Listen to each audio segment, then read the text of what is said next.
Good afternoon, welcome to another AP US History video with Mr. Pate. We are still in review mode. Today we're doing the second half of a double header on foreign policy overview, kind of changing US overall view of foreign policy. Now we're looking at World War I to the end of the Cold War. Here we go. World War I. Okay, the United States gets involved belatedly. When they get involved, as I finished the last video saying, Wilson had good intentions that he'd be able to, he sells the American people on taking them in to create a lasting peace and be able to create a kind of new world order. And for things that matter to Americans, he doesn't deliver. And part of that, well, there's lots of reasons for that. You can watch the video on the Treaty of Versailles if you want a little bit more information on that. But the United States is going to have guys come back maimed and shell-shocked, and people come back dead. And with all of these things going on, the United States doesn't get these into the, these desirable goals met. The Treaty of Versailles doesn't happen. The United States doesn't join the League of Nations. And it's not like it seems like a rousing victory. You have disillusionment in large areas of society. There was a bad taste in people's mouth about World War I. So with that said, we move into isolationism. The United States in the 1920s is going to not want to do a lot in terms of being involved with other countries. So we saw in the last video that kind of with the Spanish-American War, you saw this tilt in American foreign policy where just before the Spanish-American War, you still had kind of anti-imperialistic feelings in a lot of ways. Now, everybody's jumping on board. So what we're going to see is World War I kind of leaves a bitter taste in this whole process in people's mouths, and interventionism dies, at least for a while. In the 20s, you see international efforts of peace, the Washington Naval Conference, the Kellogg-Briand Pact, the Locarno Conference, and others, where the United States is somewhat involved, but really not willing to commit to much of anything other than some naval reductions. But the world is trying to come up with these kind of naive, pie-in-the-sky, everybody's going to get along, war won't happen anymore, ideas that don't really work out. In the 1930s, the Nye Committee in the Senate is going to announce that the industrialists had pushed the United States to get involved in World War I.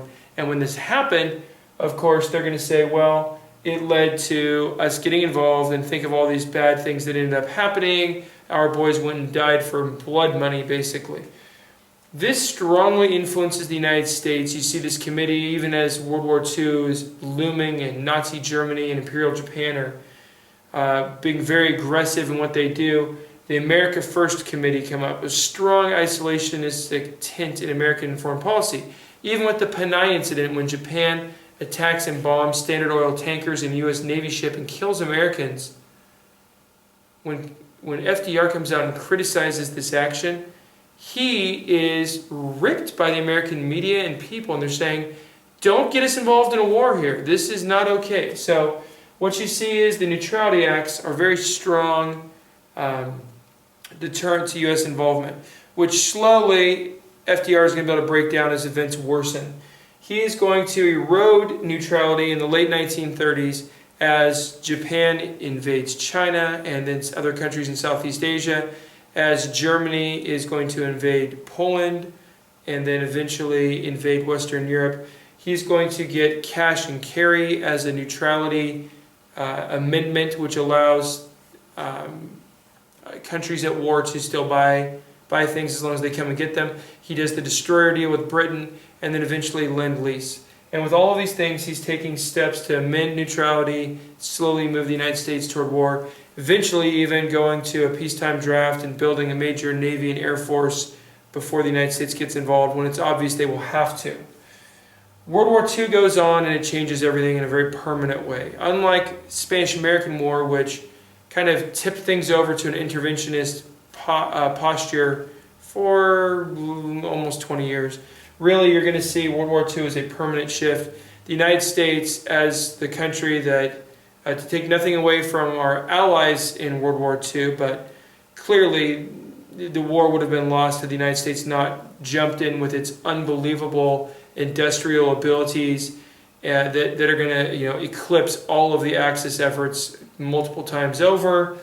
By the time you get into the middle of the war, the amount of troops, 16 million troops the United States is able to involve in the war, and their technology, the United States is going to be able to get a positive result out of the war, but then is sitting there where there's a major wreckage in Western and Eastern Europe, Soviet Union, and Southeast Asia. The United States sits pretty unscathed and extremely wealthy. Americans have saved during the war. The government has become a major creditor, loaning money to other countries, even beyond Lend-Lease, selling things from business. America has done very well for itself during World War II, at the same time nobly saving the rest of the world, even though they initially weren't part of the jumping into the war. Well, the United States sitting at this very high zenith, this is kind of what they call Pax Americana.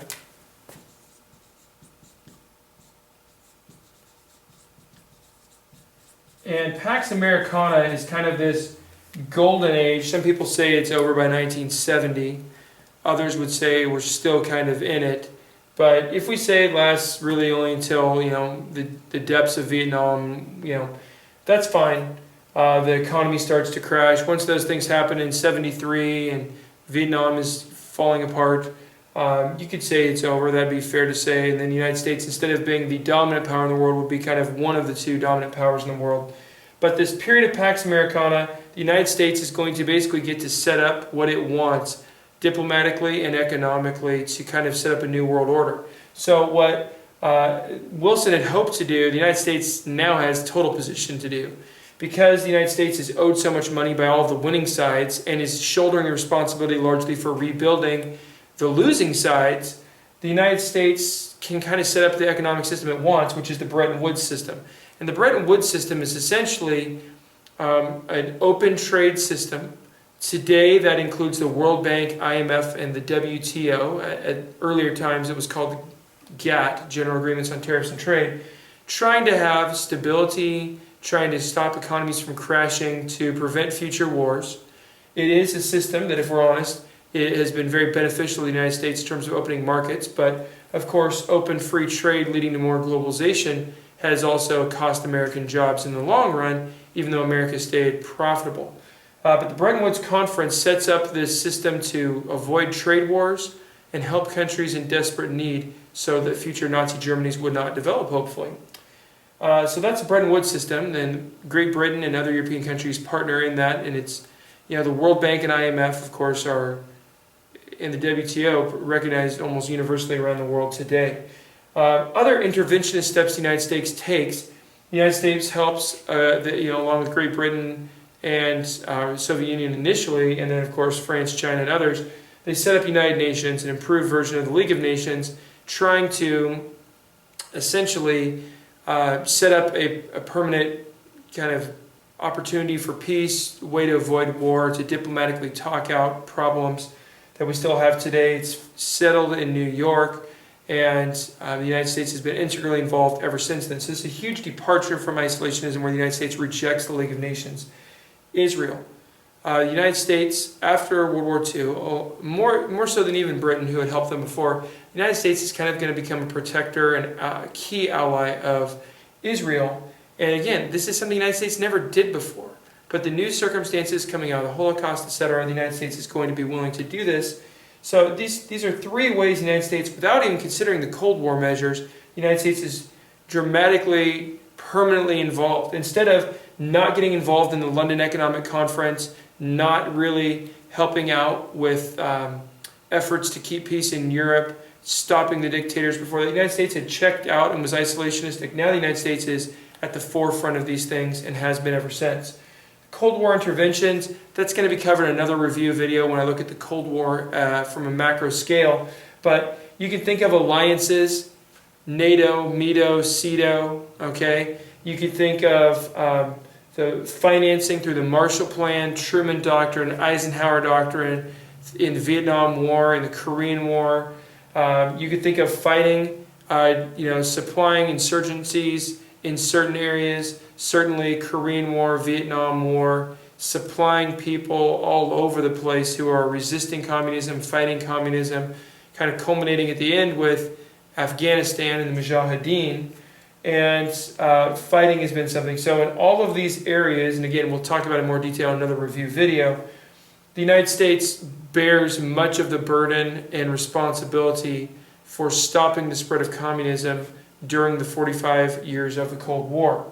With all of these things, Bretton Woods economically, the United Nations diplomatically, Israel is kind of a special case in the Cold War, the United States has permanently assumed this responsibility. And once the Cold War ends, really you see the United States for a while striding alone. And this is as kind of the world's policeman, and you see the United States getting involved in something we call nation building. Things from like what happens in Yugoslavia in the 1990s with Kosovo, efforts in Liberia and Haiti and Somalia, and under George W. Bush after Clinton has done those things in Iraq and Afghanistan as part of the war on terror. The United States continues to grapple with this now. I mean, when we look at things, the results out of the Arab Spring and different events that happen in different countries, certainly you see this question of how much will the United States get involved. The war on terror certainly taught us we have some limits economically with our debt and things like that, but how far and how much can the United States assume as this kind of world's policeman? Certainly there are other countries that have emerged as major factors. You have the European Union, you have China as this rising power in all ways, and you still have other powers that have been around for a while, such as Japan. So, and lots of other countries that are involved as well today.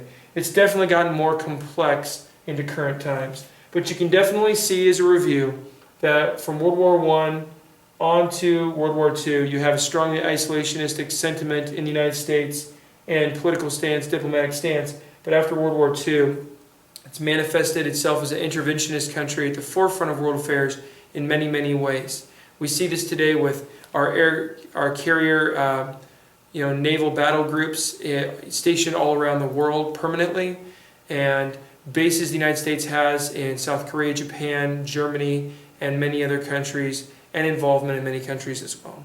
That's all the time we have for today. Stay classy. Go APUSH.